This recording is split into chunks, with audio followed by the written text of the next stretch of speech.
Hi, I'm Felicia. And I'm Giancarlo. And this is our review of... Zombies! Keep out! Oh, I thought there was an exclamation point. So sorry, it's zombies, keep out.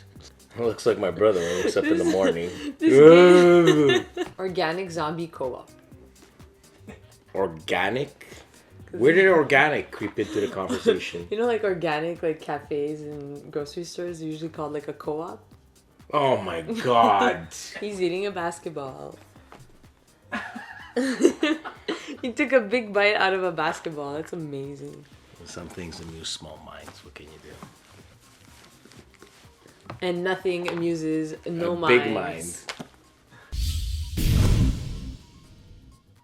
Zombies Keep Out is a cooperative game where players play as bodgers, goblin-type creatures with engineering savvy, to repel the relentless onslaught of zombies. In the box you'll find a game board depicting your workshop and its yard complete with spaces and movement arrows for the zombie, 45 zombie figurines, 15 gray runners, 10 yellow creepers, 10 blue leapers, and 10 red brutes, 15 unique contraption cards, 5 progress tokens used to mark each contraption card progress, 55 part cards used to defend, repair, or installing them in your contraptions, 40 terrible things cards with 3 different options on each, 48 barricade tokens to fortify your workshop with, 13 bite tokens to represent you've been bitten, a rulebook, and 3 bonus promotional cards for other games in the Budge series. Complete 3 contraptions before your door is overrun, or before you've all been bitten twice by zombies, and you win. Here's how to set up. For this review, we'll use a 4-player model with standard mode difficulty. Place the board on the table and shuffle all terrible things cards and place them next to the board to form a deck. Take all the part cards, shuffle and deal out 3 to each player, then place the remainder on the other side of the board game to form a deck. Take the contraption cards and randomly take 5, placing them on top of the board in their respective space, with the blueprint side face up, and returning the rest to the box. Now take the progress token and place 1 on each start space of the blueprints. Take all the bite tokens and place them together on the side of the board. And now take all the zombie figurines and form a pool with them in the pool area of the board. Now place 2 creepers, the yellows, in the lower 2 spaces in the first column pertaining to the cellar, and place 8 barricade tokens on the cellar area. Now take 4 runners, the grays, and place 2 in the bottom 2 spaces of both the second and fourth columns of the windows, and place 6 barricade tokens on both the windows. Place 2 brutes, the reds, in the last 2 spaces of the door column in the middle, and place 10 barricade tokens on the door. And lastly, place 2 leapers, the blues, in the last 2 spaces of the last column belonging to the balcony with 8 barricade tokens on it. Place all other remaining barricade tokens on the side of the board.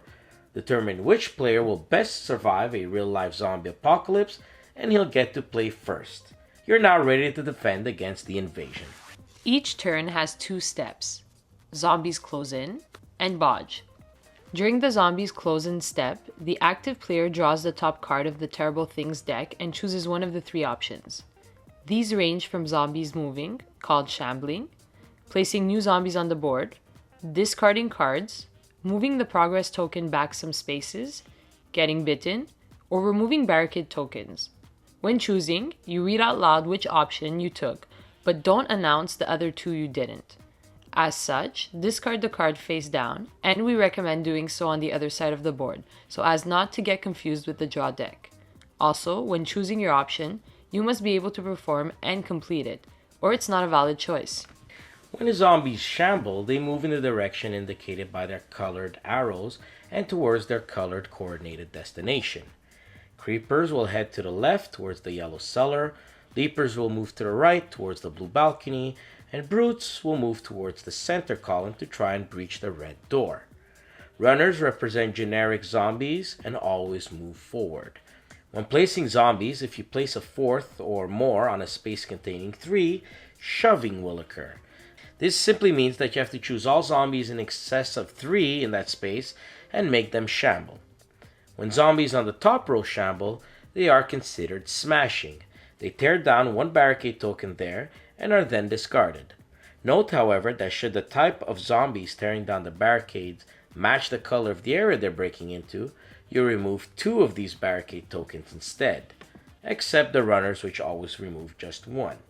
If zombies have removed the last barricade token on that location, an overrun occurs. Any blueprints or contraption there are discarded. Additionally, any other zombies smashing that location smash the next location over closer to the door instead. If the central door is overrun, you lose the game. If the option you choose involves getting bit, take the appropriate number of bite tokens stated and place them in front of you. If you have 1, you can no longer trade cards and must slur when speaking. 2, you can no longer tinker and grumble your words using barely intelligible speech. 3, you can no longer choose your own terrible things option. Before you read the card, you must hold up 1, 2, or 3 fingers and do that option respectively. Also, you must only grunt, grumble, or use hand gestures when speaking. 4 means you're completely zombified. Instead of performing an action on your turn, you draw a second terrible things card and can only moan like a zombie. Let's move on to the Budge Step. The active player has a choice of 5 actions, but can perform only 1. They are Tinker, Scrounge, Defend, Repair, and Push the button. Tinker is one of the most important actions. This will let you choose a card from your hand and move the progress token of a contraption to the next spot of the matching part you discarded. If you complete the contraption by putting the last part into place, you get a completion bonus and flip the contraption face up, which has opened up to all the players one of the Budge Step action, Push the button. On your turn, simply push the button of one of your completed contraptions and its effect will trigger. To get these much needed parts, players will want to scrounge as an action. Here the active player draws 2 part cards. There is no maximum hand size, so scrounge away bodgers. Lastly, defend and repair actions work very similarly, but are 2 separate actions that must be chosen separately. Choose 1 space or location on the board, discard any number of cards, and remove a zombie from each matching type icons discarded this way for defend, or place that many barricade tokens on the location equal to all the icons discarded this way for repair. Lastly, there's a bonus free action the active player can do called trading. Here a player, before doing his main action, can exchange 1 card for 1 card with any other player. If you manage to complete a 3 contraption and all are not bitten at least twice by zombies or the doors overrun, you win. First thing you'll notice when opening Zombies Keep Out is the multitude of decent quality components you'll find. Zombie figures are not flimsy, neither is the board, cards, or tokens. There's player interaction, being a co-op, and downtime between players is kept to a minimum, as players talk and strategize for the best course of action. That being said, we breezed through our first game on standard mode, and upping the stakes to challenge mode, which reduces the number of barricade tokens at each location, didn't really add to the suspense as we breezed through that one as well. We felt the game is best played for a younger audience or for people wanting to play a co-op game but never played one.